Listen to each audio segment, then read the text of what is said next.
श्री हरिवंश महाराज जी, ब्रह्म मुहूर्त क्या होता है और इस समय उठने से क्या क्या लाभ होते हैं? उठ के देखो तो पता चल जाएगा।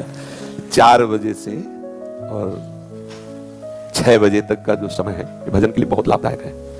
इस समय अगर कोई निद्रा में रहता है तो ब्रह्मचर्य से हीन और कई तरह की मानसिक बीमारियां और शारीरिक अस्वस्थता ये आगे चलकर उसे घेर लेगी। मानसिक बीमारियां, कई तरह से मन डराने लगेगा, कई तरह से मन में ऐसे कुभावनाएं जागृत हो जाएंगी। इसलिए हमारे ब्रह्म ऋषियों ने आज्ञा की है कि 4 बजे से तो उठ ही जाना चाहिए और 4 से 6 के बीच में, मान लो आप 4 से 5 के बीच में सोए रहे हैं तो आप 5 से 6 के बीच में उठ जाइए। 4 से 6 के बीच के समय में आप उठ करके अपनी भागवतिक दिनचर्या करें।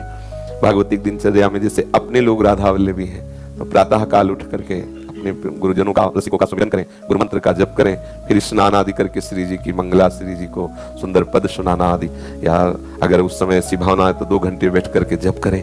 मंगल बेला होती है प्रातः कालीन, उस समय शयन तो कभी नहीं करना चाहिए, किसी को भी नहीं करना चाहिए। वो अपने लिए परमार्थ और स्वार्थ दोनों की हानि करने वाला है। 4 से 6 के बीच में महाराज जी, मैं सुबह उठ जाऊंगा, मैंने सोच लिया कि अब मैं ना कल से उठूंगा। अच्छा। तो मैं 1 हफ्ता उठ लूंगा, फिर जैसे मेरे मन के अंदर आकर नहीं, अब मैंने उठने लगा तो फिर अगले दिन है ना वो फिर पूरा ढेर हो जाऊंगा। नहीं, ऐसा नहीं, आपका दृढ़ नियम होना चाहिए। और नए बच्चे हो तो अलार्म वाला सिस्टम रख लो, वो जब बजे तो उठ के बैठ जाओ। इसमें आपको प्रयासरत रहना पड़ेगा, कुछ समय प्रयासरत रहिए, फिर आपका अभ्यास बन जाएगा कि आप उस समय सो ही नहीं सकते। जैसे अभ्यास बन जाए ना तो आप सो ही नहीं सकते, मतलब सो ही नहीं, आपका शरीर राजी ही नहीं होगा बिस्तर में लेटना, वो राजी ही नहीं होगा। तो इसलिए नियम बनाओ और नियम पूर्वक चलो। जब आपको लगे कि आज हम नहीं उठ पाए तो उस दिन दंड स्वीकार करो, व्रत रह जाओ कि आज समय से उठे नहीं इसलिए आज भोजन नहीं, उपवास कर लो, ठीक है, तो ठीक हो जाओगे।